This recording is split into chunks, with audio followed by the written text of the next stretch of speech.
What's going on, everybody? Welcome back to another episode of Convince the Panel. I did not intend to, but it's been about a month since the last episode, just between personal stuff in life and scheduling, and also wanting to take a little bit of a break from consistent live streams. Yeah, I ended up going over a month since the last episode, but happy to be back. And since we're technically already in spooky season in a lot of ways here in Florida, there's already Halloween Horror Nights and Mickey's Not So Scary and all sorts of Halloween related things. I figured that the rest of September and October is all going to be Halloween horror related content. Certain weeks are going to be a little bit more family friendly Halloween horror stuff. And then some days we'll just have some general horror things. But I'm very happy to have a really awesome set of people joining us today. So let's get started by inviting on the judges who are joining us today. Starting with a first timer on the show, though she has been on the channel before, and that is Alyssa Roman. What's going on, Alyssa? How are you? I'm good. How are you? All good, all good. Well, I thank you so much for taking the time to join. For anybody who does not remember, Alyssa was here on the channel, an episode of Random Rambling, alongside Jeremy Perez, who's been on the show many times. And yeah, they are the co-directors and writers, producers. Alyssa's the star as well of their upcoming show or upcoming short film. I left a link to that down below as well in the description box, a link to the social media for their upcoming short film. So Alyssa, thank you for taking the time. Following alongside us for the judging side of the show, we have Willy returning. Willy from Willy Rants and Reviews. What's going on, Willy? How are you? What's up, dude? Awesome, man. Yeah, it's good to see you, man. I appreciate it. I got to see Willy actually since the last time we did the live stream together. Got to see you twice in person, running into you at 2 different screenings. So that was really cool. Yeah, good to see you back on the show. Thank you to the two of you guys for joining me today to judge the two people who have to carry the heavy load on today's show. You know, two mustachioed men. So let's get started. Up first is somebody who's been on the channel many times before. He is a good friend and just hit 60,000 subscribers here on YouTube. He's now like the most famous person I know, and that is none other than Mike of Did You See That? What's going on, my friend? Hey guys, thanks for having me. I don't know about famous, man, but thank you. Hey, man. No, really big milestone, dude. Happy to have you on. Always a pleasure, and looking forward to hearing you talk some horror today. And alongside him to be another competitor is a man who's been here on this show many times before. We share the same last name, but we, as far as we know right now, are not related. And that is Jeremy Perez of Yeti Films. What's going on, my friend? Hey there, doing all right. Excited to be back once again, and excited to go up against the most famous person you know. Hell yeah. I will say this, like Jeremy is a tough contestant, so I'm happy to bring my A game to this one. Likewise. Absolutely. Well, this is going to be a great time. You both have won on this show before, so obviously you both are great at the debating side of things. So thank you guys, all of you, for taking the time for joining us here today for what's going to be a good, fun time celebrating and debating horror as we are in spooky season. We got some really fun questions, some really cool answers, and I think it's going to make for some pretty interesting debates. All right, so let's talk about how this is going to work for those of you who don't know or need a reminder on how it works. We have 8 different questions. We have a 9th tiebreaker question if needed, and it is first to 5 out of 8 points. Whoever gets the 5 points first wins that round. Each round is going to be done in 3 individual rounds of debates, starting with first 60 seconds, where they'll be giving us the meatiest portion of their argument.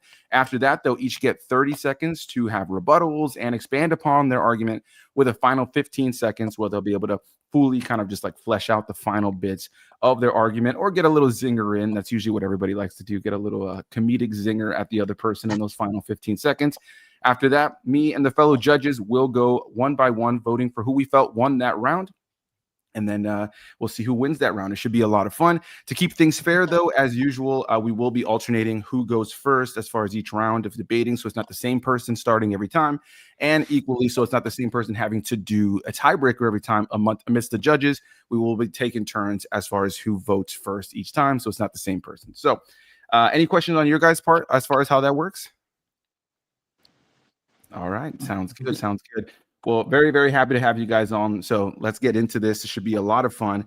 Let me get the timer ready to go. All right. The first question is, what is the worst horror film of 2025? We'll get started with Jeremy first. Jeremy is going to be arguing for The Home, the film starring Pete Davidson. I haven't seen this film, so very interesting. And Mike is arguing for a film I also have not seen called Shiver Me Timbers. So it's going to be The Home versus Shiver Me Timbers. Jeremy, up first, 60 seconds. Why is The Home the worst horror film of 2025?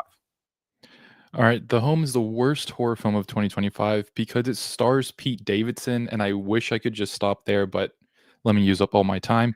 I hate the way that this movie looks. I hate the throwing the spaghetti at the wall of the twists and turns that are in this movie. The acting all around is bad. Again, it stars Pete Davidson. There's absolutely nothing redeemable about this movie. It's ageist. It tries to do that old people are creepy thing in such a lame way, because in this movie, Pete Davidson just plays this guy who cleans up an elderly home. At a 95-minute runtime, it genuinely felt like 2.5 hours because it is just so mind-numbingly boring. And it does, attempts to do a fun, splashy, bloody ending. But by that point, most of my theater had walked out. I almost did too. It's not only the worst horror movie of the year, but it's by far the worst movie of the year. How much time do I got left? 2 seconds. Time. You only had 2 seconds. Sounds pretty close. All right. 60 seconds for Shiver Me Timbers coming from Mike of Did You See That? Okay, so Shiver Me Timbers, for anyone who doesn't know, is a IP Popeye horror movie. Now, that can be good, at points, it depends on how it's developed, can be pretty interesting, but this is just purely being made for the IP cash grab. Firstly, the acting feels as if they took people who studied at college and thought, yeah, we're not going to give them practice. We'll throw them in this movie and just see how they get along. You're meant to have this Popeye kind of warehouse and, his setup and what he's known for. They actually filmed this in Scotland on an industrial estate and hoped that they would pass for a warehouse. It does not pass for a warehouse. The acting's bad. That is bad. The location use is bad. The dialogue is terrible. Not to the point where it's so bad it's good. Just flat out, flat as a fart. You've also got the fact that Popeye is PS2 graphics level of CGI. Like, you don't believe he's got the pipe in his mouth and he's smoking. There's nothing believable about Time. Popeye. 30 seconds, Jeremy. The Home is so bad that it was part of those series of mystery movies that AMC and Regal do. However, Regal declined to do it. Only AMC did it, which is absolutely insane because they'll show anything. As far as a Popeye CGI crazy fest, I'd be down for that. You're actually kind of selling me on it. I kind of need to see it because it's always much more heartbreaking when an original horror is bad, but when IP horror is bad, that's always got to be a little bit of fun. All right, time. 30 seconds, Mike. Okay, so I recommend, Jeremy, Popeye the Slayer Man. It is the practical effects of the Terrifier team, so there's actually some good kills. This does not have a single good kill. What I will say is The Home I've not seen, I can't comment, but at least it's an original kind of movie. And yeah, it might be terrible, but this is just a cash grab IP kind of movie. There's generally nothing redeeming about it. Like you said about The Home being 2.5 hours, this felt like that, but it's got a shorter runtime at 75 minutes. Time. All right. Final 15 seconds, Jeremy.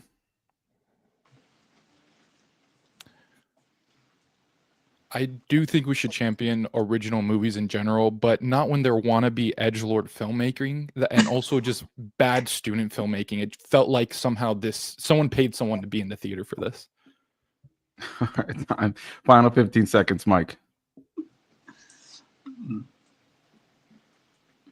Okay, I'll say this. So some of your cinemas in America showed that movie. This didn't get a cinema release. That's how bad it is. Time. All right.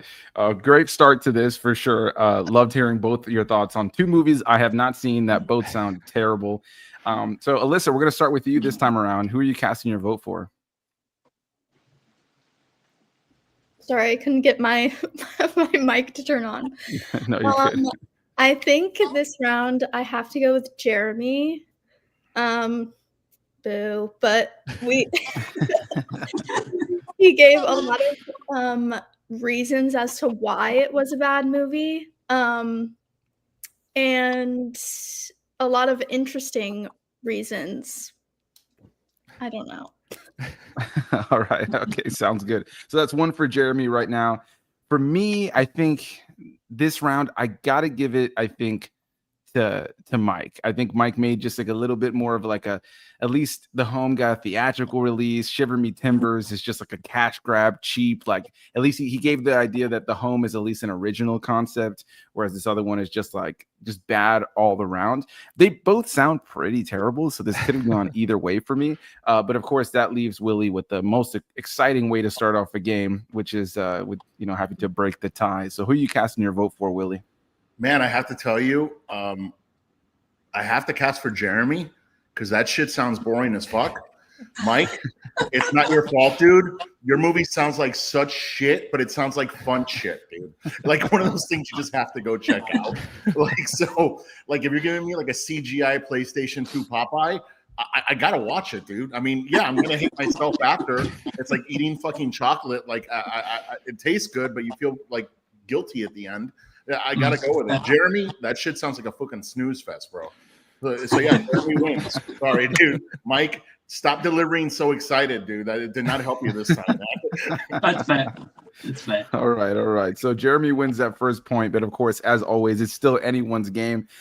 Ultimately, they both sound pretty fucking bad. So anyway, let's move on to the second one now. This is one I was really excited for because you guys are really gonna have to sell us on this one. In the spirit of Freddy versus Jason, which two horror icons should also have their own showdown movie?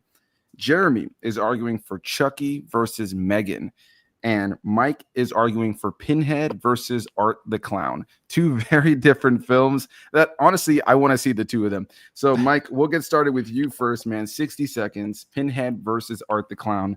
Sell us on your movie. Okay, so the kind of theme of Terrifier is a little bit leaning into Dante's Inferno, which indeed kind of involves the hell element.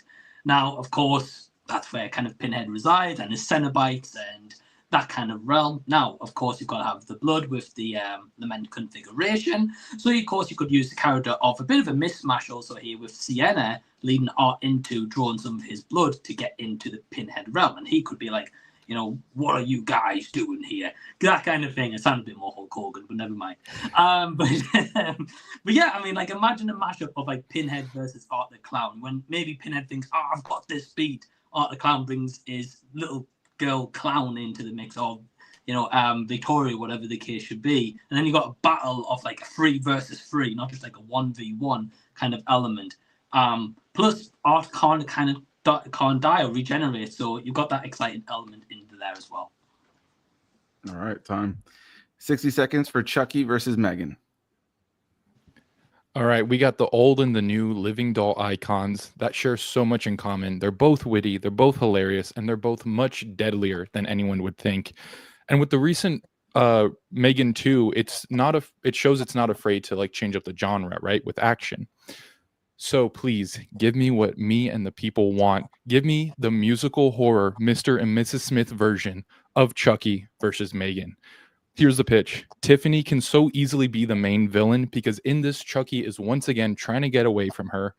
And because of the end of Megan 2, Megan wants to show that she can be good. So Chucky comes to her, tells her, that he's in trouble with his wife or whatever. It's like an abusive relationship. So she promises to help. They do this fake relationship. You play it up because they're both funny. You give me the musical numbers, the showmance, if you will, in that once they take out Tiffany, Chucky, of course, has to backstab Megan.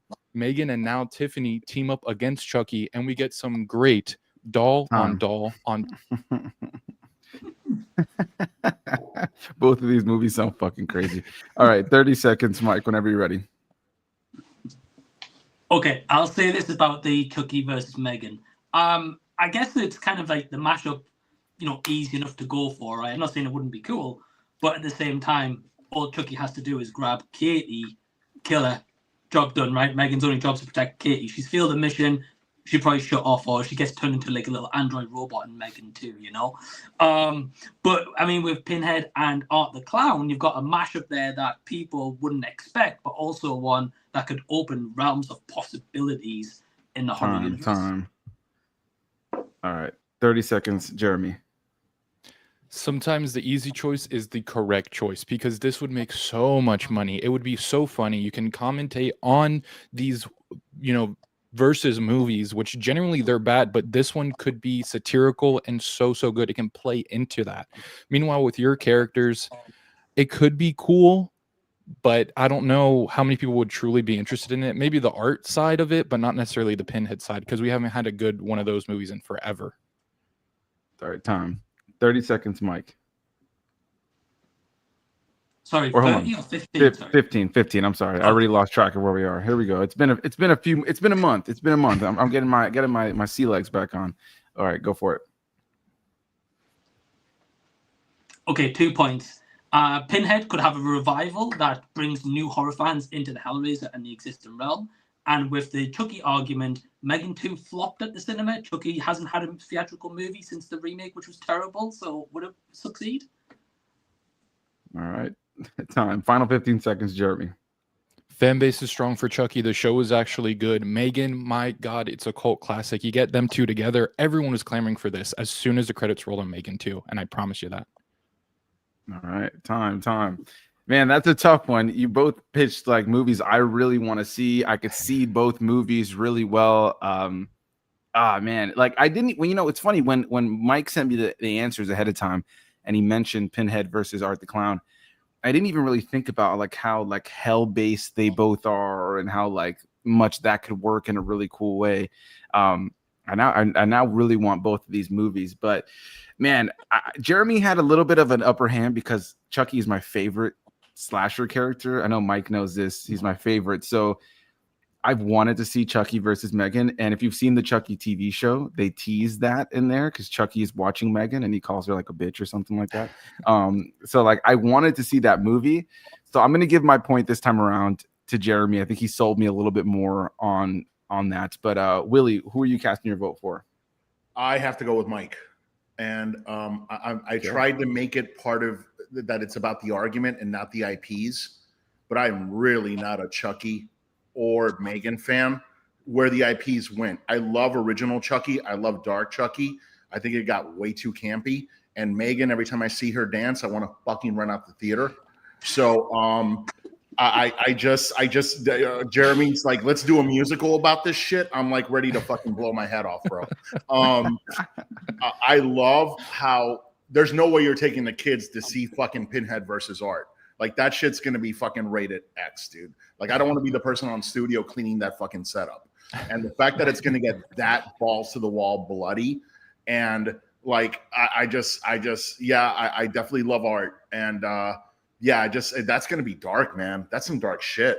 Yeah, like so it's going from campy like Megan versus Chucky. Like for some reason I'm thinking about like Joel Schumacher Batman and Robin, where it's like the other shit's just gonna be like fucking like NC-17 or X. So yeah, I'm going with Mike on that one. Sorry. All right. So that's one Jeremy, one Mike. Alyssa, you are the tiebreaker. There's two tiebreakers in a row. Who are you casting the vote for? This one was tough. I kind of agree with you, Anthony, where I feel like Jeremy really played into he knows us a little bit too well because I love Chucky and I also love Megan. My main deciding factor in this, because I also tried to go like not thinking of the IPs and what I love. My main deciding factor is I have never seen anything with Pinhead or Art. So I just wish that Mike would have explained a bit more of why they would be good together or what it is about them that appeals to audiences. So this one I have to give to Jeremy. All right. So it's two Jeremy, one Mike. But as we've seen in this game many times before, it's still anyone's games. I think the two of you guys have won games where you were kind of losing and then caught up. So it's anybody's game. I'm looking forward to seeing how this goes. Really quickly though, got a couple comments I want to touch on. We got Tennis Reaper popping in here saying, how's everyone doing? Star-studded judges and panels. We got the Z Master in the house. Yes, we do have the Z Master in the house. Shiver Me Timbers was pretty bad. I think it killed the Popeye acting career for good. PS2 bad, no more like Nintendo graphics bad. In that last one, after Alyssa gave her point to Jeremy, we got a comment in here saying, "You going with Jeremy?" No. I don't we want also to got I don't want to do it. That Alyssa, was part of the fun of it. Alyssa, if you've never seen a Terrifier film, watch Twilight, the fourth one, the one with the baby, and then watch Terrifier 1. They work well together. They're so good. Very, very similar films. I'm gonna do that. We got Dark Room reviews in here saying, "Hey folks," Tennis Reaper saying, "Hey Dark Room," and then saying that Pinhead versus Art the Clown. I see Mike went outside the box. I like it a lot. Yeah, I think 2 really good movies that I want to see. But yeah, so let's move on to the next question, guys. A lot of fun for sure. Third question is, what is the most overrated horror franchise? Jeremy is arguing for, funny enough, because Willy's wearing it, the Nightmare on Elm Street franchise. And Mike is arguing for the Scream franchise. So it's Freddy versus Ghostface for the most overrated franchise.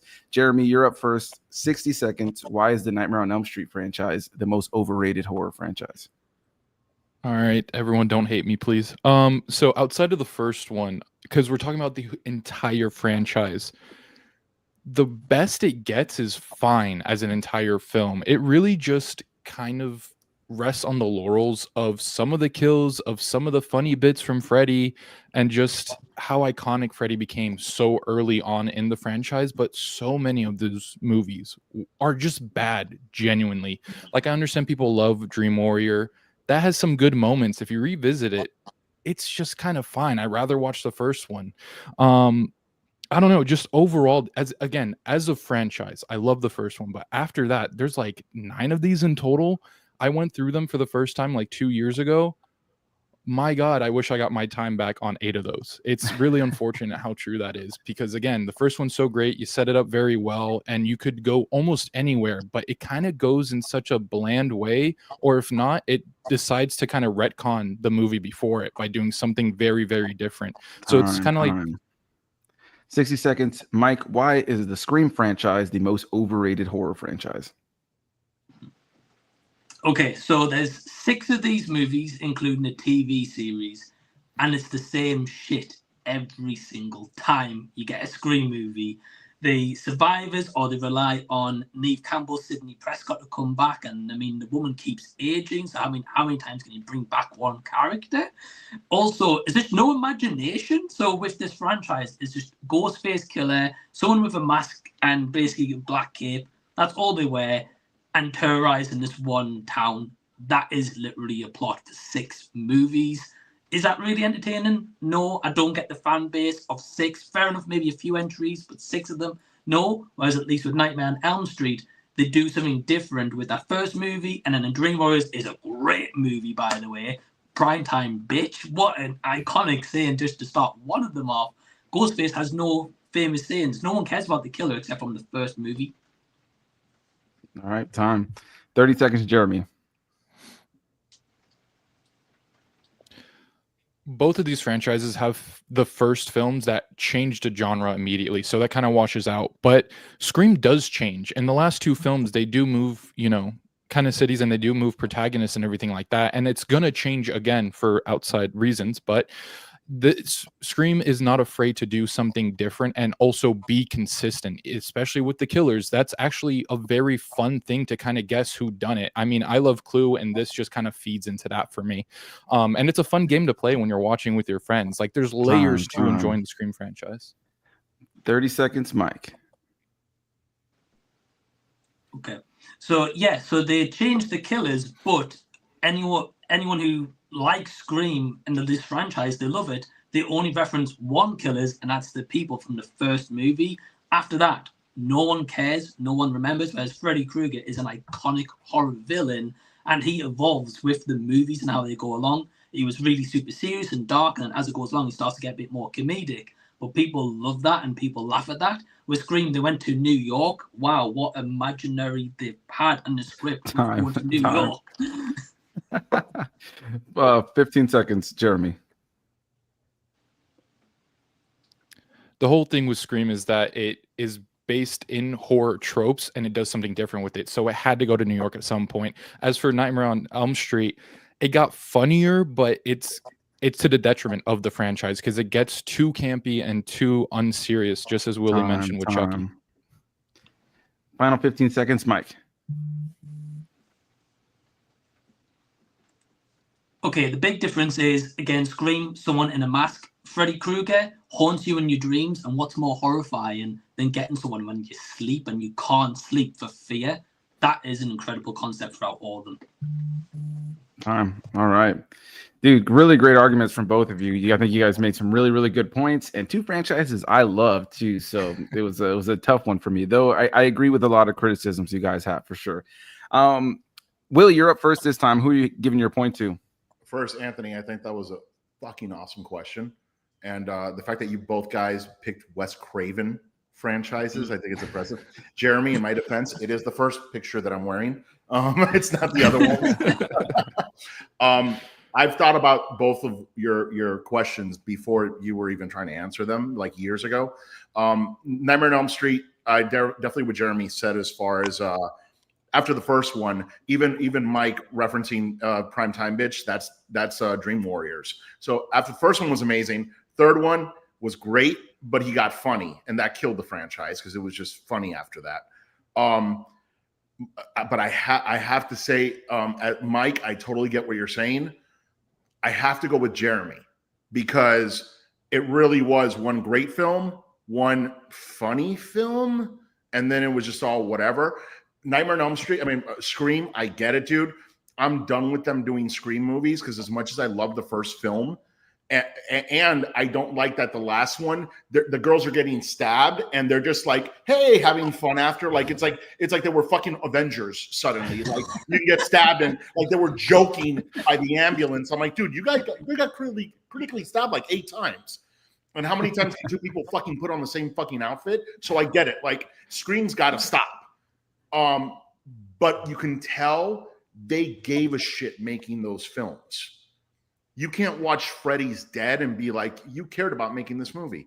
Like, or these other films. Like, they still gave a shit making the Scream movies. So, Jeremy, I have to give it to Jeremy on this one. But both of you, fucking fantastic arguments. All right. Well, Alyssa, what about you? Who are you casting your vote for? I agree. I think you guys both did really good in this round. Also, 2 franchises that I love. But I love camp and I love over the top, no matter what it is. But just based on argument, I think I have to go with Mike in this round. I think he had a lot of great examples and real world explanation as to why they're overrated, even though I love them so much. But Jeremy, still good job. All right. Well, yeah, clearly you guys are doing a great job because you've divided the panel. I don't think I've had 3 questions in a row on any episode that we've had to do a tiebreaker. But I'm happy to break the tie here saying that Mike won this round for me, only because, like Alyssa, I like camp, and so when I think about the Scream franchise, even though I like all these franchises, I do agree with what Mike is saying. I think that the killers become samey over time where you don't really even think about who killed in what movie. Like there are certain movies that like I have to think which one was that and who were the killers. Especially like when I think back on like the 3rd and the 4th one, for some reason, like they just don't stick with me. Whereas even the worst Freddy movies are iconic for those terrible moments. And I'm so glad Mike brought up, welcome to Primetime Bitch. My wife and I quote that to each other all the time. And at a certain point after we did a binge of all the movies a few years ago, we just kept calling each other bitch at the end of every line just because of how comedic Freddy becomes. And so, yeah, Mike said it. He's such an iconic one character, one villain, across it all that everybody loves. So Yeah, I'm going to give the point to Mike. So Mike wins that round, but a great round from the two of you. And I should say I'm kind of glad that Mike won that round because we got some threats in the comments. Emma popped in here, Mike's wife, to say, Mike, if you don't win this, having a horror hound wife, I will have to rethink this marriage. So I'm glad you won this round. I didn't just give you the point because of that, but I did see that and think, damn, I don't want him to sleep on the couch tonight. So I can't be a homewrecker. I'll be packing my bag and getting out of here in the pouring rain outside. That's how I'll be going. There you go. Well, that was a great round, guys. We got some comments in here saying both guys have great answers, and all right, Team Master is on the board. All right, y'all. So let's get on to the next question. This is one I was looking forward to because I was very curious to see there was different directions you guys could have picked for this answer, and you guys chose very different answers. Question number 4: what is the best film that is set during Halloween? It didn't have to be a horror film; it could just be set during Halloween. Jeremy is arguing for E.T. and Mike is arguing for 1978's Halloween, the one that started it all. So, Mike, you were up first this time. Isn't that what you sent me? Oh, yes, I am. Sorry, I was thinking of a different answer. Sorry, apologies. Yeah, good. For the best film set during Halloween. So, yeah. I'm looking forward to some of your arguments later on, Mike, looking at your answers. But it's 1978 Halloween for Mike and E.T. for Jeremy. Mike, you were up first, 60 seconds. Why is the 1978 Halloween that started it all the best film set during Halloween? Okay, I mean, the title itself, Halloween, right, symbolizes the theme of the year. But not just that, but also there's also, if you take out the Michael Myers serial killer element and the final girl, there's also a big representation of like pumpkins here. And of course, pumpkins is one of the biggest things in Halloween. You have like some traditions like, say, witches, pumpkins, and all that kind of stuff. This has that, right? But also the fact of just the setting and the autumn leaves, falling on the ground. It gives this horror ambience of that time of year. It is one of those that's also a cult classic, and it's also, if you say to anyone, right, what's your, like, a Halloween movie, they will say Halloween 1978. All right, you got 20 seconds if you want it. Okay.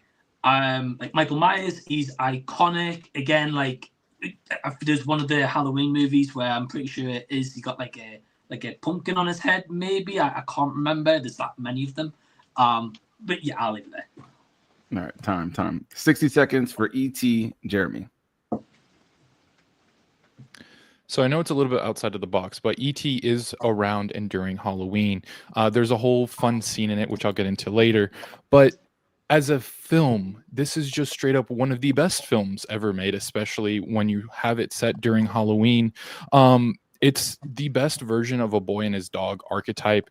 You also have a mythically great score. You have outstanding direction. Let's not forget that it's by Steven Spielberg. And then the actual scene itself set during Halloween, it's at such a pivotal moment in the actual film itself. You're kind of hiding E.T. in a ghost costume, that classic little just bedsheet over you. He has some candy, the funny Reese's Pieces stuff. You also have the kids just in a very touching moment. And when you think of Halloween 2, you do think of childlike wonder, which does come from this scene. It's very fun, and all that. But also the movie itself has to deal with childlike wonder in it of itself, but also having to deal with the real life horrors, such as getting your parents getting divorced. All right, 30 seconds, Mike.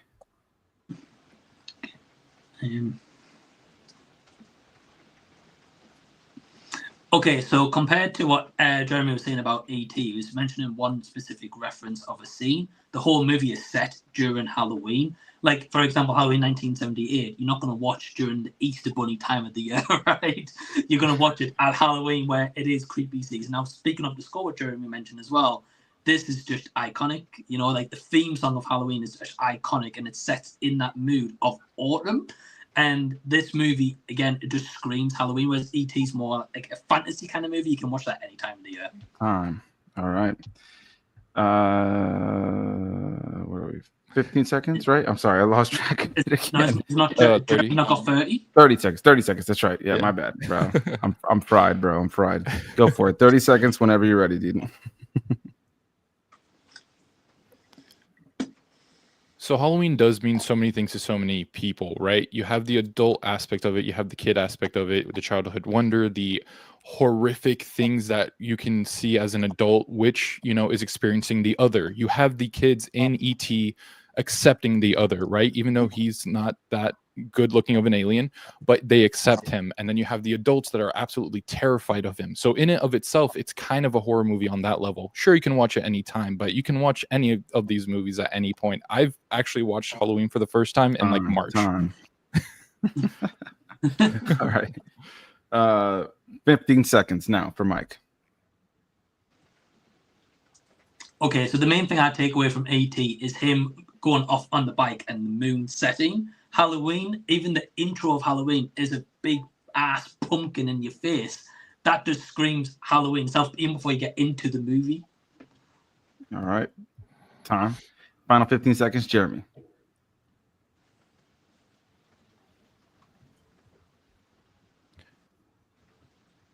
E.T. is the better movie set during Halloween, which is the question. Halloween is iconic as well, and probably the better Halloween movie, but I'm going to the question, not necessarily to the theme.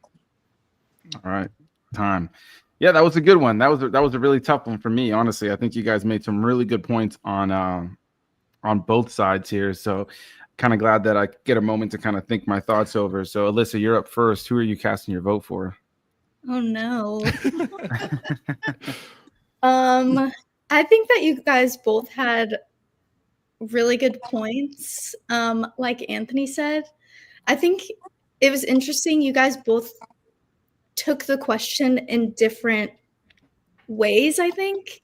But I think what sold me was Mike saying how Halloween just kind of screams Halloween. And when you think of Halloween, you think of scary movies and the scary movies that take place during Halloween. And what better movie than Halloween? And I liked when he was talking about the decor and the atmosphere and the set dressing of the movie itself.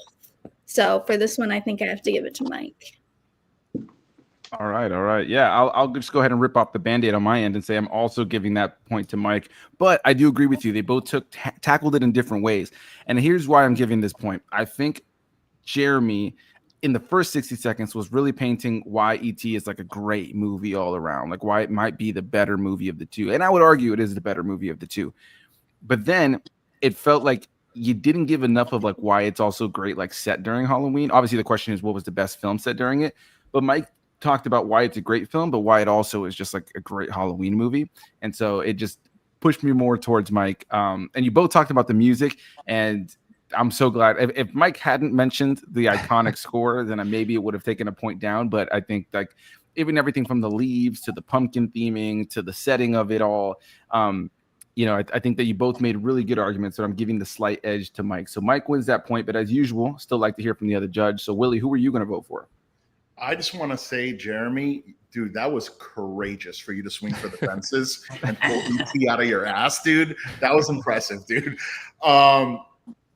E.T. is the better film, but it's Halloween, dude. It's Mike. Internally, I'm like, all right, you're there. Please, like what Anthony just said, I was like, mention the score. And Mike mentioned the score. I'm like, yep, okay, now you got it. Yeah, because you hear that music from John Carpenter, and it's like that is like the epitome of Halloween. I've never been like, oh my god, I want to see a Halloween movie. Holy shit, E.T. Like it's never been there. And I love the fact that there is an aspect of it with he puts even to this day I look back at E.T. putting the ghost thing on, and I never registered Halloween. I'm still watching E.T. And so it's great. Like you reminded me that E.T. is set in Halloween. I forgot about that actually. But yeah, Mike, dude, it's Halloween, just Halloween. It almost feels like Mike cheated by taking that film because it's like, how do you not? Yeah, it's that film. The fucking movie's called Halloween. It's like, but yeah, the point goes to Mike. All right, can I say real quick? Yeah, go ahead. So I did, when I was writing out my answers, I did type Halloween, and I was like, that's too easy. Let me do something, a little different.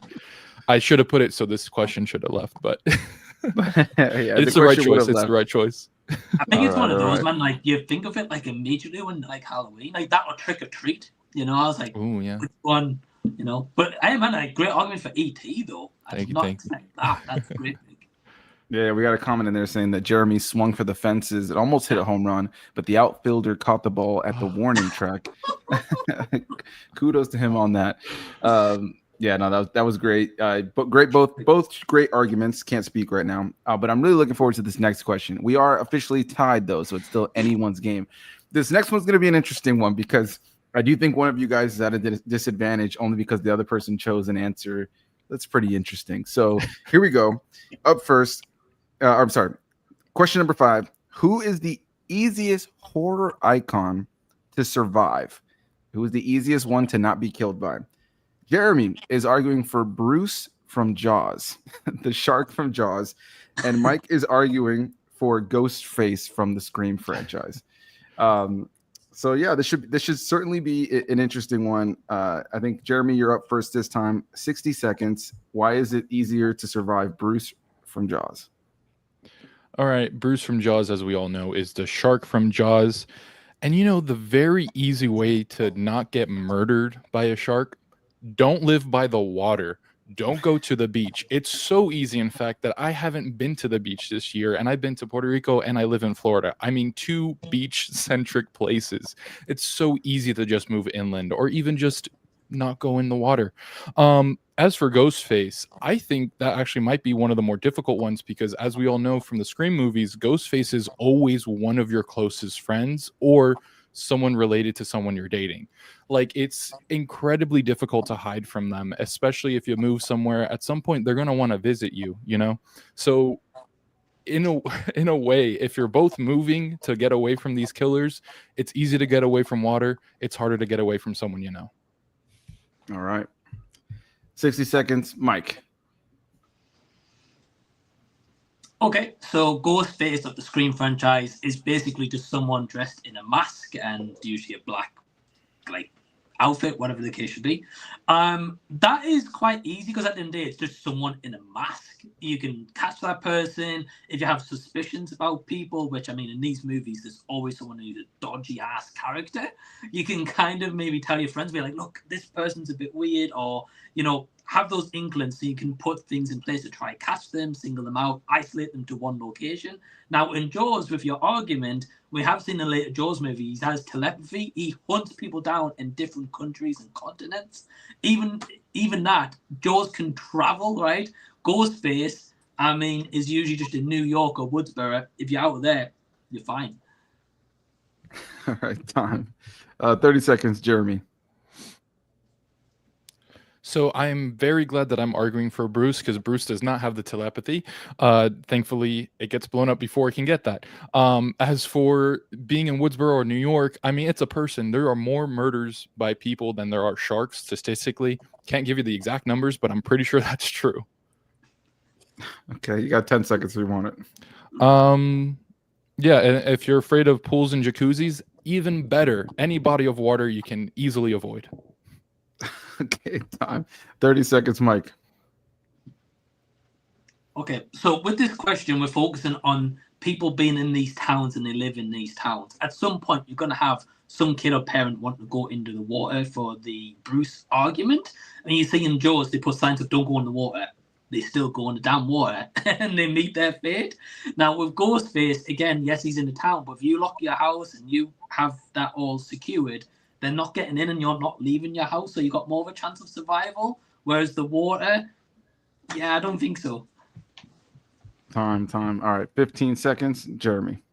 Both of these franchises have very dumb people because both times they are warned not to do the very thing that'll kill them, and they still do the very thing that kills the majority of people. So stupid people are stupid people, and that's what makes horror. Okay. Final 15 seconds, Mike. Okay, yeah, so dumb decisions. So more likely people's going to go underwater. And what is the likelihood you're going to survive a shark attack? Not really. Whereas again, Ghostface, you can maybe team up with your friends to defeat the person or like get that suspicions and catch them before it happens. All right, time.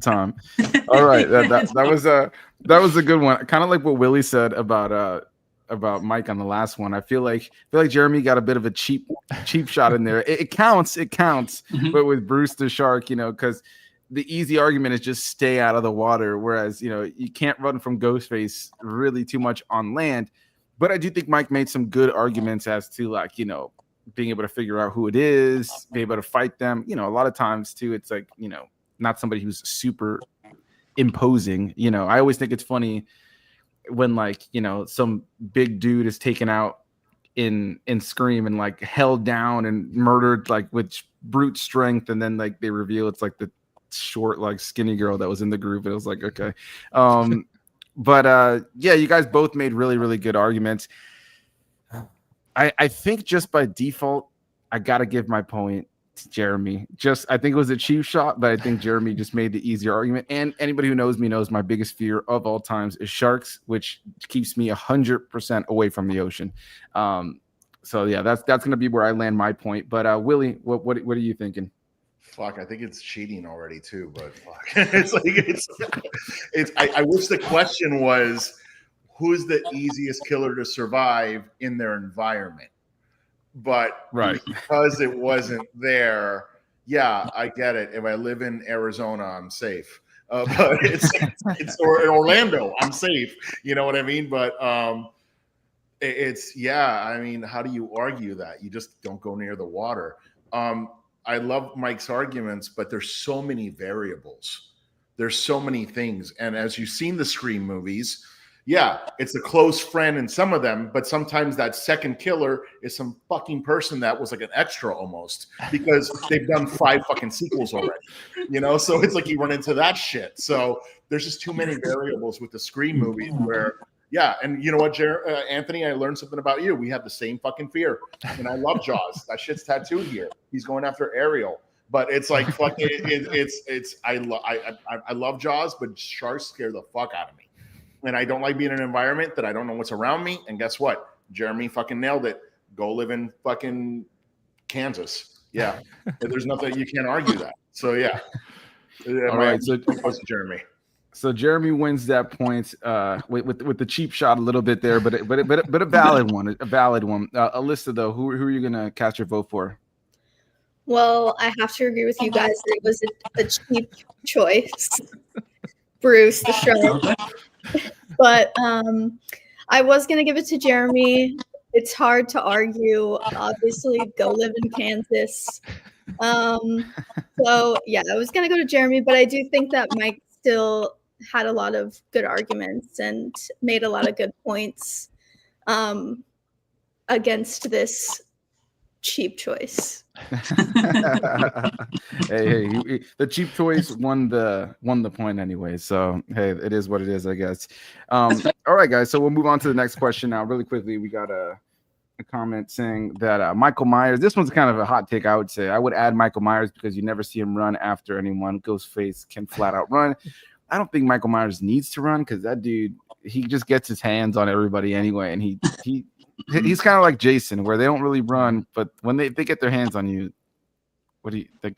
If one of those two grabs you, it's a wrap.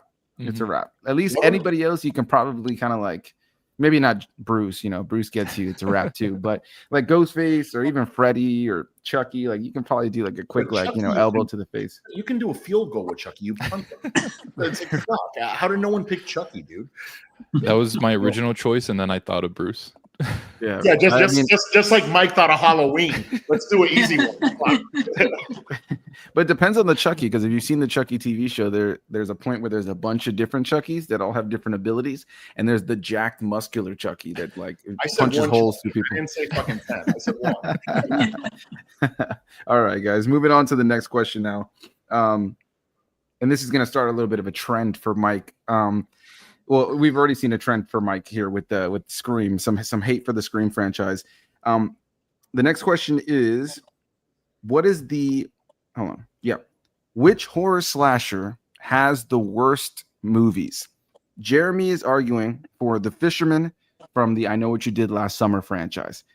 Mike is arguing for the Scream franchise. For Ghostface has the worst movies. So it is it's I Know What You Did Last Summer, Yeah, which horror slasher has the worst movies? I don't know why I had to reread the question. So I Know What You Did Last Summer movies versus the Scream movies. Mike, I think you're first this time. 60 seconds whenever you're ready. So sorry, the question: the worst movies? Yeah, which Not the horror worst slasher killer? has the worst movies? Okay.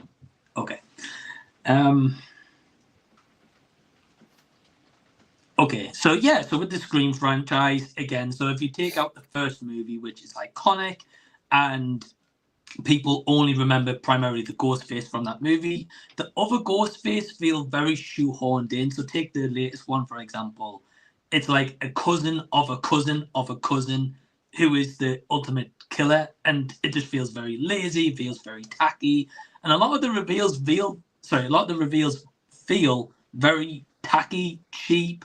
You don't really care, not really believable. As Anthony was saying, like some kind of big muscular dude or whoever gets taken down by someone who's, like a bit more scrawny. Is that really realistic? No. In the sixth movie, the stabbings just get worse to the point where they're like invincible and they just survive. I don't know how that makes for a good movie. Yeah. Nah. All right, time. 60 seconds, Jeremy. So at the very least with the Scream franchise, you can say that they have one very, very good movie. And I'm arguing for the franchise that is a worse version of Scream, the entire franchise. You have a fisherman who's just not nearly as iconic in design, in killer, and anything. And then you also have the movies that are just none. Even if you take all the great things from all of the I Know What You Did Last Summer movies, it won't even compare to a single Scream movie, let alone the first one. So that alone, you already have fantastic direction. You have something that inspires a lesser version of it with Scream. It's just nothing with the Fisherman or I Know What You Did Last Summer franchise can hold a candlelight, let alone a hook or any murder. It can't hold anything to Scream. I'm sorry. It's just like nothing is comparable. I do find it very funny. It's these two films. It's just a worse version of it by every single measure. Time. All right, 30 seconds, Mike. Okay, so the Fisherman's hook itself is pretty iconic. Again, apart from the first Scream movie, which no one remembers the other ones. In terms of what I Know What You Did Last Summer, at least it leans more to like a psychological aspect of these characters being stalked to get a nose, being like, I know what you did. So therefore it makes people on edge. Are they going to sleep? Are they going to have anxiety? You've got all those feelings. Whereas with Ghostface, again, it's just someone in a mask. Like, it's not really intimidating. It's nothing really fresh or new. Whereas at least I felt like I Know What You Did Last Summer, at least adds a bit more. 30 seconds, Jeremy.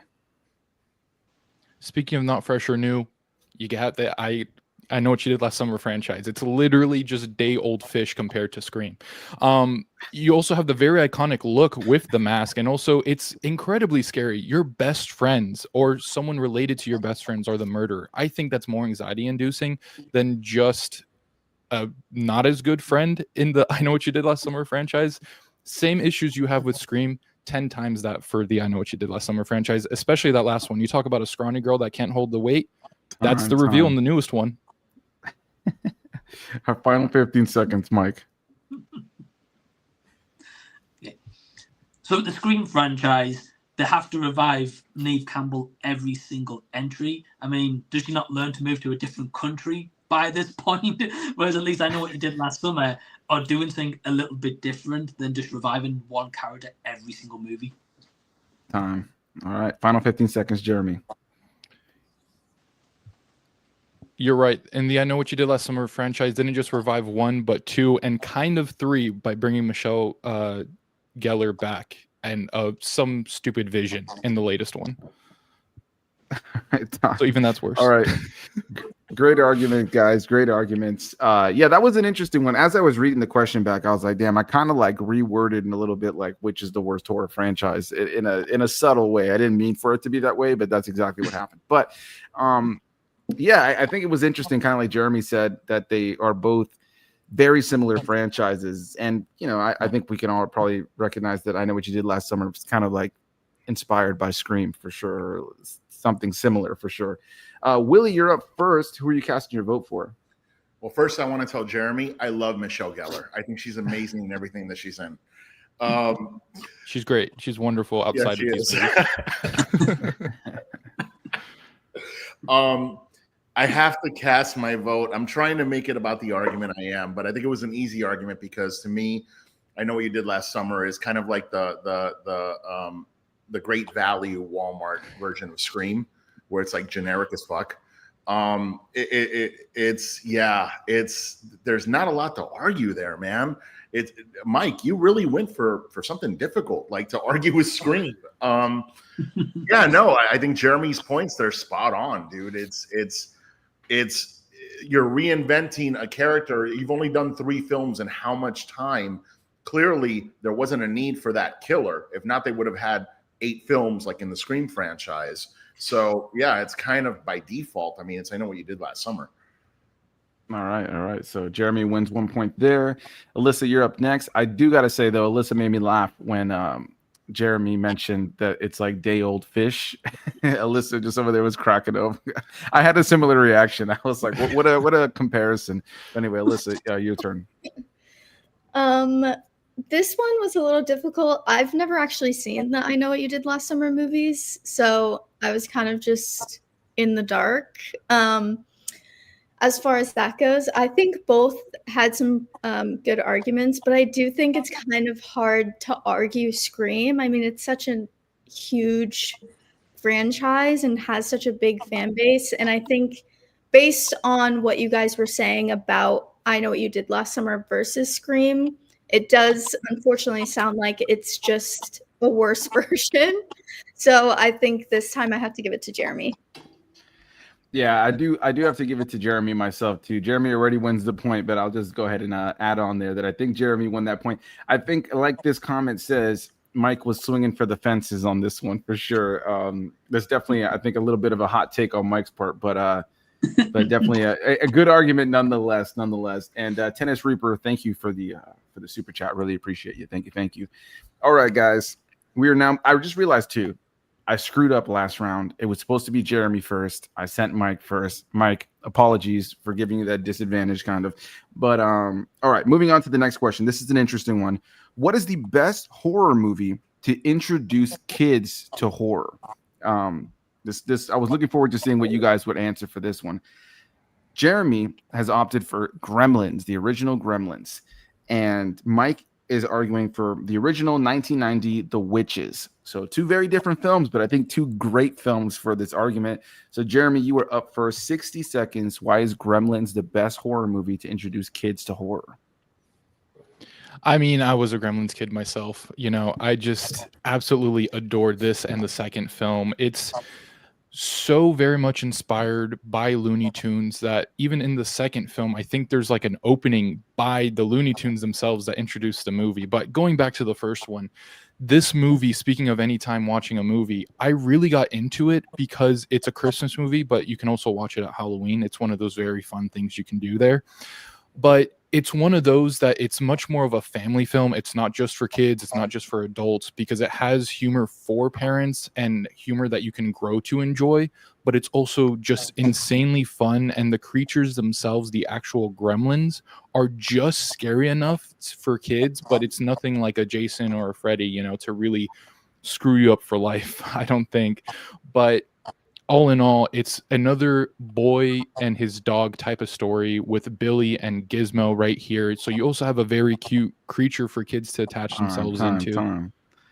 60 seconds for The Witches. Yeah, so I would say if The Witches for me is the first, if not one of the first horror movies, as such kid horror movies I ever saw, and even to this day it still gets me that little bit.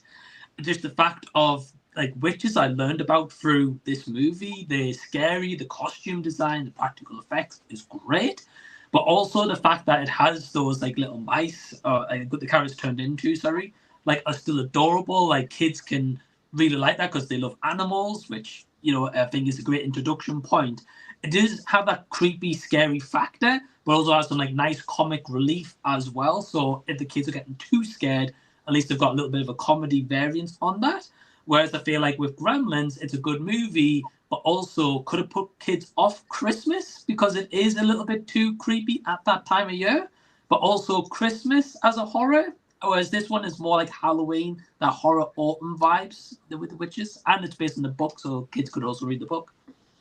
All right, time. 30 seconds, Jeremy.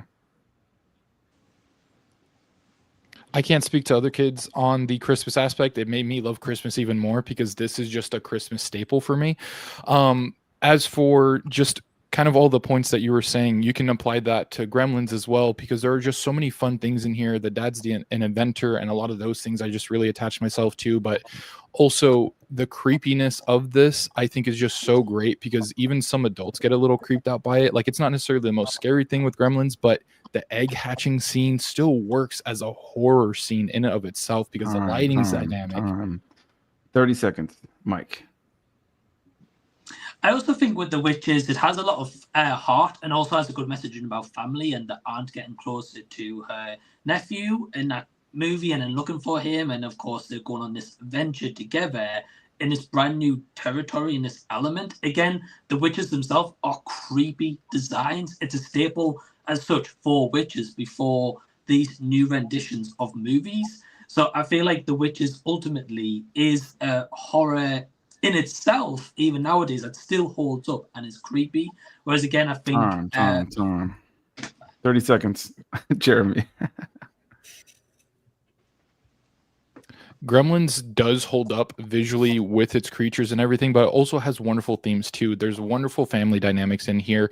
It's a small town vibe, but it's also kind of anti-capitalist, and it also has trust nature and actually respect it theme in here too, because they don't at the beginning, all the hijinks ensue, and it teaches kids to be responsible with creatures, with nature, and everything like that. All right, time. Did I give you 30 seconds already the first time? Did I give you a second 30 seconds? Yeah, I think I gave you a second 30 seconds. I think we're trying to extend this. No. I think I just realized that I did that. I wasn't even paying attention. So I gave you a little extra time. So I'm going to give Mike a little extra time on this last round as well. So you have you stopped at 25 seconds. I'm going to give you 25 seconds, Mike. Okay, thanks.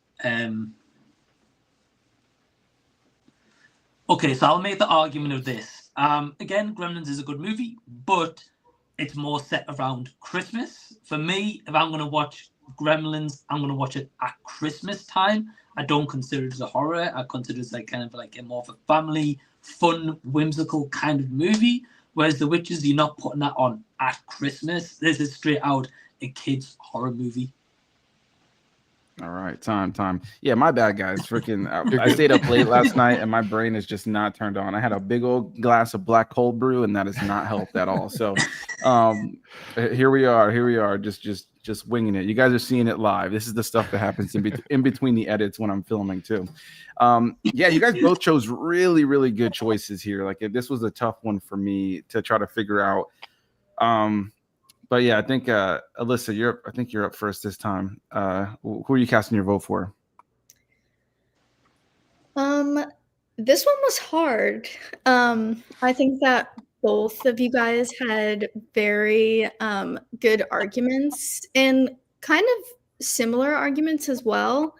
I think that the tipping point for me was Mike saying, I think him talking about the Christmas element really got me, saying that you could put off kids from Christmas if it's too scary. Although I do love Gremlins very much, but I've never seen Witches, and Mike made me want to watch. So I think I'm going to give it to Mike this time. Nice. Yeah, I'm going to cast my vote as well for Mike. I think Jeremy made really good points, and Gremlins is my favorite of the two movies. But I think that I think Mike maybe touched on why like Witches may be a little scarier for kids, but has like that balance of levity and family elements that can keep you on board, but kind of keep you creeped out, which kind of reminded me of when I first saw these two movies. For me, Gremlins, I always thought was just freaking cool. Like I never thought of it as a horror movie, even though it's in that bracket. But then Witches was that creepy movie for me. So yeah, Mike wins that point. But Willy, where were you going to land your point this time? I love Mike's argument, but I can speak from very personal experience.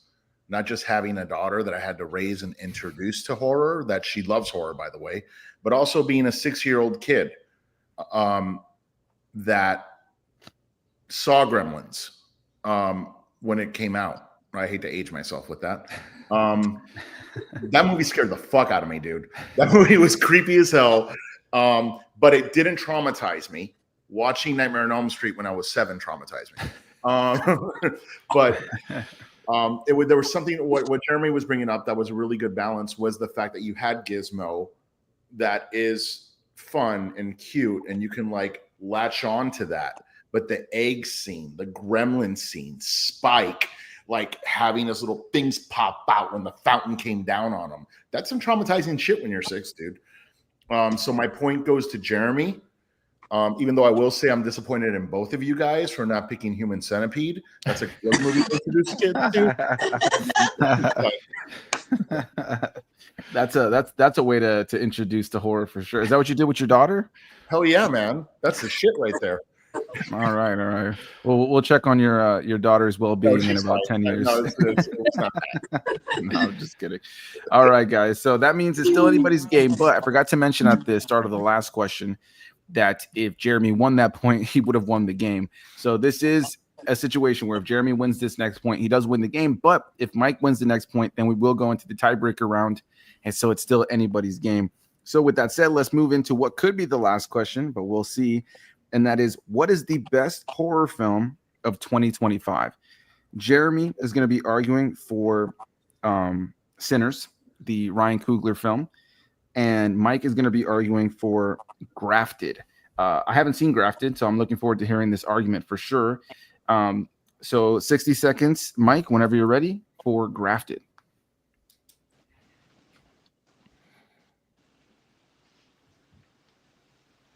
Okay, so Grafted, for anyone who doesn't know, is a Shudder movie. It is essentially Shudder's a low-budget version inspired by The Substance as such. So imagine The Substance, but that as Shudder.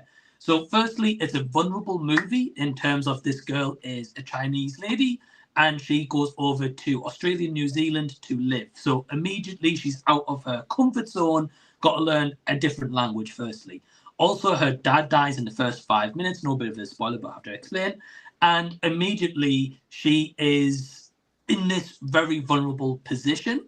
Now, as the horror goes along, the friends are starting to get kind of offed one by one, but also the fact of like she is having this genetic disease, and every time that one of the friends gets killed, she has to use their like material of their like flesh to keep her disease at bay. So that is Grafted. But it's amazing with the low budget, the practical effects. It doesn't look cheesy. It's not corny, bad CGI. Time. Final 15 seconds. I'm already skipping to the end. 60 seconds, Jeremy. Not only is Sinners the best horror movie of 2025, but it's just flat out one of the best movies of the entire year. It's going to do well at the Oscars. Mark my words on that. But anyways, this is not only classic horror with the vampirism that is all throughout the movie and revealed in such a fun way that if we didn't know they were vampires, it would have been an amazing reveal during the movie. But there's also themes of real life horror with race and immigration and how it ties that into vampirism and just how everything can be so tied together into what is true horror, right? Horror is made for us to take the real life scary things and funnel them through a very fun way that is digestible for us to take those themes and think on them. But in here, you have such a great villain with the Irish jigging vampire in here, and you have some great action in here, directed by Ryan Coogler, who, as we know, has wonderful visual style, and that is on display here with this wonderful blockbuster. 30 seconds, Mike. Okay, so now that I've explained Grafted a little bit, with Sinners, yes, it's a good movie, but it's a little bit overrated and overhyped. It's also way too long. It does get a little bit boring. And the vampire element of them doing singing numbers is a bit weird. That doesn't really scream horror to me. Whereas with Grafted, it is a full-on body horror. There's elements that here I was like, oh no. And for a movie to make me feel like that, it takes a lot. This is blood, Go. It's got a story again with a very vulnerable. 30 seconds, Jeremy.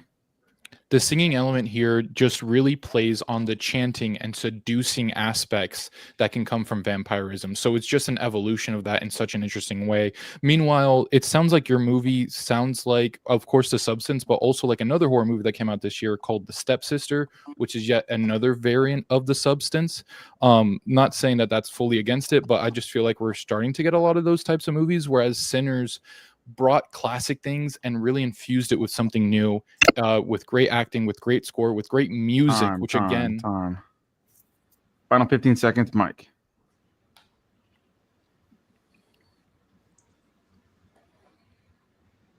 Okay, so Sinners is kind of a cheap From Dusk Till Dawn, whereas Grafted is at least some different, original. It, again, is body horror galore, which I feel ultimately leans into the horror genre, whereas vampires can go also kind of mythical sci-fi. Time. Final 15 seconds, Jeremy. I think it's a very cheap comparison to compare it to when From Dusk Till Dawn. But what's scarier than someone being white and thinking they're on the same level as a black man who's actually going through it? I mean, come on. Not to get political, but, you know, I think that's just a very interesting thing to bring up. All right, time. All right, guys. Well, that was a great argument. I'm kind of glad with this one that I get to go last, I think. Or no, hold on. I'd go second. I'm sorry. I was wrong. Because Alyssa went first last time. Man, that's a tough one for me. I think you both made good arguments. I haven't seen Grafted, but it sounds good, and I heard good things from the people who have seen it. And that, sure, it is kind of, you can kind of relate it to The Substance because that was the big one, but that it does something to kind of stand on its own, and that it was kind of like a underrated gem in the world of like Shudder films as of late. Sinners is a great film. I love that movie, right? Like I think that's like a standout movie, but it's tough to say. I think Mike made some pretty good jabs at Sinners, but I think I'm still going to give the overall argument to Jeremy personally. So Willy, who are you giving your point to? I'm just full transparency.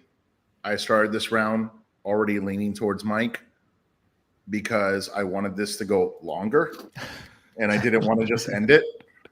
And I definitely stepped back because Sinners is actually my favorite film of the year so far. Not horror film, of the year, the whole film. And Mike had a great argument, but as soon as he rebutted Jeremy, dude, I can shit on musicals all day, but the musical numbers in Sinners gave me goosebumps. And I left that movie 3 times of watching it in the theater, teary-eyed over how emotional and moved I was. And the stuff that Mike was rebuttaling about Sinners was actually the shit I liked about it. The musical numbers, all that stuff. And no, so Jeremy had a really, I do want to see the movie you're talking about, Mike. I do. But yeah, Sinners was just something different. And I do get the whole Dusk Till Dawn total ripoff, but I think it's been long enough from Dusk Till Dawn and all the interesting stuff that we're bringing up with Sinners, where to me, the weakest part about Sinners was the vampires. Like the whole hour before it was so moving and everything else. And it was just, Jeremy, you were just bringing up a lot of good points, dude. And it's like, yeah, I have to give it to Jeremy. As much as I don't want this thing to end, I have to give it to Jeremy. All right. So Jeremy wins the game. Congratulations, Jeremy. Great job. But Alyssa, still love to hear your thoughts on who you were going to give your point to. Like you both said, both of you guys had very good arguments this round. This one may have been like one of the harder rounds of the whole thing. I love Sinners, and Mike made some very good points of for his movie as well. But I do agree. I think some of the jabs were some of the best parts of Sinners, and I think Sinners was such a refreshing take on something so classic. So I would have given it to Jeremy. All right. So Jeremy wins the game, but it was a fantastic time. You both made great arguments throughout the entirety of the thing. Thanks for playing along, guys. It was tons of fun. What's up, Willy? can you just do like make it interesting? Do like a 10-point question, right? That'll win the whole thing. Where you know what? Ask them what was him about. Do that. What was him of? Yeah, do that. We're still trying to figure out what him was about, dude. I was going to say avoid spoilers because it's not out here yet. I haven't seen it. Yeah, well, you know what's the worst part? We couldn't even spoil it for you. There's not much to spoil about the movie at all. I can't wait to hear your thoughts on it, Mike, because you're usually like pretty good with the hot takes. And who knows? Watch you like love this film, and we didn't like it at all. But I'll be very curious to hear your thoughts on him. But no spoilers.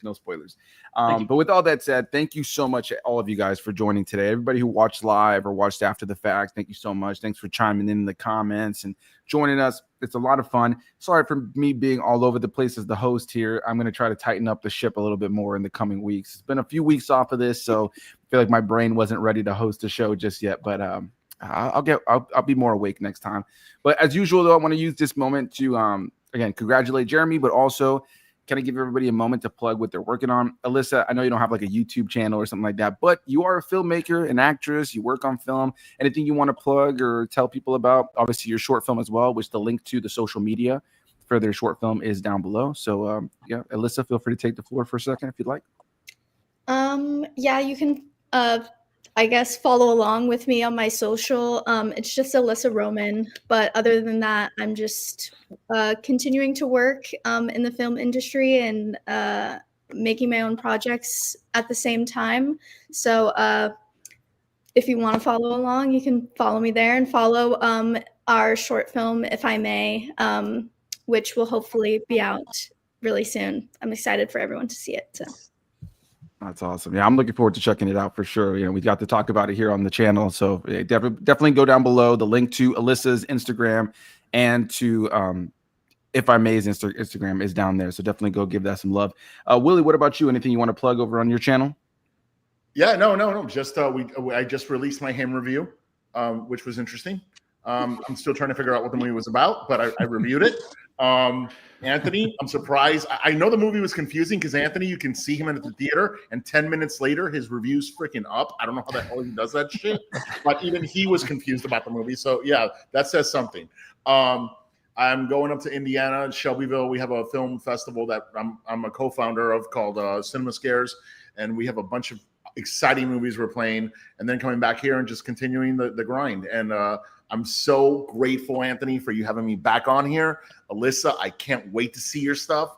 And both of you guys, Jeremy, Mike, and freaking, I love to see your stuff, dude. Yeah. Hell yeah. That's awesome. Definitely, again, the link to all of these guys are down below, so go give them some love. Jeremy, what about you? Anything you want to plug?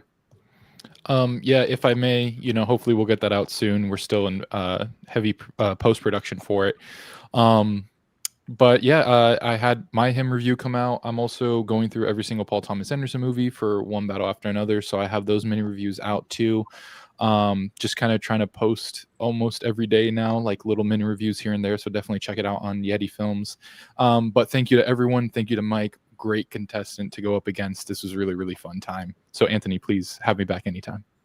Oh, absolutely. You guys will all be back at some point down the line for sure. What about you, Mike? Anything you want to plug? Yeah, just want to say thanks again for having me. It was a lot of fun, and well done firstly to Jeremy. Absolutely owned it. I knew when I said Anthony, I was like, who am I going against? He said Jeremy. I was like, oh no, here we go. But it was still fun. Yeah, so I released a video yesterday for A Big, Bold, Beautiful Journey. Check that one out. And yeah, I'll be honest, I don't know what the next movie is going to be at the cinema I'm going to check out, but I've been catching a few things. I will plug this very quickly. Last night, I got a very early screener to the movie Good Boy coming out, the horror movie about the dog. I can't say anything because it's embargoed, but it was really great. I'm really looking forward to people checking that one out. I'm definitely going to check out your guys' short movie. I didn't know anything about it, so it's pretty cool to hear. And yeah, apart from that, not really too sure, Perez, to be honest, but thanks again for having me. Absolutely, man. Well, that's awesome that you got to check out Good Boy. I'm still waiting on a screener. They said they were going to send me, but I still haven't gotten it. So I'm a little jealous, but it's all right. As for me here on the channel, just dropped a review for him, as well as the latest episodes of the Lego Star Wars series, Rebuild the Galaxy, which was way better than I was expecting for it to be. If you guys have not seen it, it's essentially like multiversal Star Wars. It's tons of fun. And then I also have a review for Big Bold Beautiful Journey, which is a mouthful, and I'm kind of tired of saying that title to be honest. But anyway, definitely go and give all of these guys some love. The links are down below in the description box. Everybody watching live or after the fact, thank you so much for taking the time, and we'll see you guys in the next one. Bye, everybody. Thank you. Appreciate y'all.